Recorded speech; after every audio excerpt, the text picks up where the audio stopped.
منسوب نہیں کر رہے ہیں ڈائریکٹ، کیا کہہ رہے ہیں کہ آپ کے در سے جس کتے کو نسبت ہے اس کتے سے احمد رضا خان کو نسبت ہے. مطلب بارگاہ غوث اعظم کے کتے کو اعلیٰ حضرت نے خود سے بلند جانا ہے.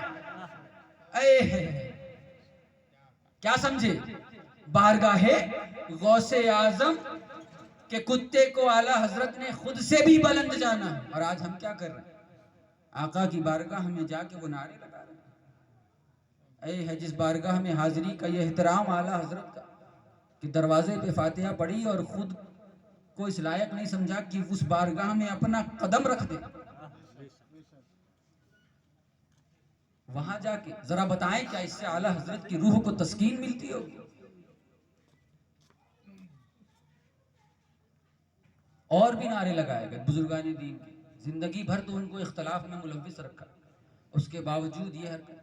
آقا کی بارگاہ میں غلاموں کے نعرے، اللہ اکبر. اور ایک نعرہ تو استغفر اللہ، ایمان کا ذریعہ، لا حول ولا قوت، 100 بار معاذ اللہ، ایمان کا ذریعہ. اب کیا لوگ عام بشر پر ایمان لائیں گے؟ اللہ اکبر. یہ گمراہی ہے میرے عزیزوں. ایمان اللہ پر، اس کے رسول پر، اس کی کتابوں پر، موت پر، موت کے بعد اٹھائے جانے پر، تقدیر پر، یہ چند چیزیں ہیں جن پر ایمان لانا. اور ایمان کا ذریعہ صرف ایک محمد کی محبت، دین حق کی شرط اول ہے. ایمان کا ذریعہ حضور کی محبت ہے، اور کوئی دوسری چیز ایمان کا ذریعہ نہیں. اپنے آپ کو ڈائیورٹ نہ کریں، اپنے پیروں سے اتنی محبت نہ کریں کہ حضور کی شان میں گستاخی کر جائیں. خدا کے لیے، خدا کے لیے. پیر نہ خدا ہے، نہ مصطفیٰ ہے، نہ اہل بیت ہے. وہ صرف ان تک پہنچانے کا ذریعہ ہے. ہر چیز کا ایک درجہ ہے، اس کو اس درجے تک رکھیں. ہم کیا کر رہے ہیں؟ ذرا سوچیں. جو ہوا وہ بہت غلط ہوا. علامہ اقبال نے کہا تھا، قلندر لاہوری نے، ان کو ایک اللہ کے بزرگ نے جب ان کے کلام پڑھے، ان کے فکر و نظریات پڑھے تو ان کو ملاقات کے لیے بلایا. جب وہ ان کی بارگاہ میں گئے تو ان کے خادم نے خبر دی کہ آپ نے کس کو بلایا ہے، اس کی تو داڑھی نہیں ہے، یہ تو فاسق ہے. تو جو بزرگ تھے انہوں نے کہہ دیا اسے روک دو، مت آنے دو اندر. تو جب قلندر لاہوری نے اجازت چاہی، خادم سے کہا کہ حضرت ابھی نہیں ہے، ذرا آپ انتظار کیجئے. وہ انتظار کرتے رہے. جب وقت بڑا طویل ہوا تو وہ بھی مرد قلندر ہیں، وہ سمجھ گئے کہ بات کچھ اور ہے. تو انہوں نے کہا ٹھیک ہے، جب آپ کے حضرت آئیں گے مجھے چلنا ہے، ان سے میرا سلام کہیے گا اور میرا ایک پیغام ہے ان کو پہنچا دیجئے گا. ان سے کہیے گا کہ حضور نفرت گناہ سے ہونی چاہیے، گناہگار سے نہیں.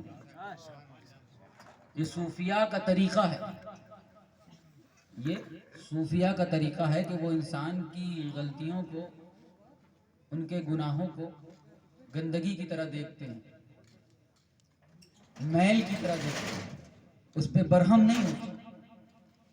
جو ری ایکشن ہوا وہ اس طریقے سے نہیں ہونا چاہیے کہ نہ ہم اس طرف ہیں نہ ہم اس طرف ہیں.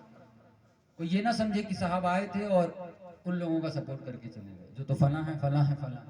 کون کیا ہے؟ کسی کا دل چیر کے کسی نے نہیں دیکھا. اگر آپ کو ان کے متعلق پتا ہے تو آئیں، ان کی اصلاح کریں. اگر آپ نے آپ کو علم دیا ہے تو علم اس لیے نہیں دیا ہے کہ آپ کسی کو باہر نکالتے رہیں. علم اس لیے دیا ہے، ذرا سیکھیں اعلیٰ حضرت سے. کتنے برس تک خط و کتابت کی ہے بد مذہبوں کے ساتھ، اس کے بعد جا کے کوئی فیصلہ کیا. چند جملوں سے ایمان سے نکال کے باہر نہیں پھینک دیا. جب نام لیتے ہیں ان کو مانتے ہیں. میرا مشرف رضوی نہیں ہے، میں چشتی ہوں، نظامی ہوں، الحمدللہ شرفی ہوں، لیکن میں دل و جان سے انہیں چاہتا ہوں کیونکہ انہوں نے ہمیں بہت کچھ سکھایا ہے اور ہم نے ان سے سیکھا ہے.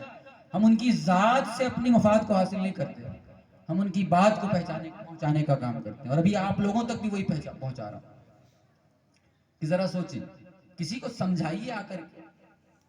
انہوں نے کچھ کہہ دیا، اتنی بڑی بارگاہ، وہاں جا کے نعرہ لگانا ہے تو خواجہ غریب نواز کے نعرے لگاؤ، ارے غوث اعظم کے نعرے لگاؤ، حسنین کریمین کے نعرے لگاؤ، مولائے کائنات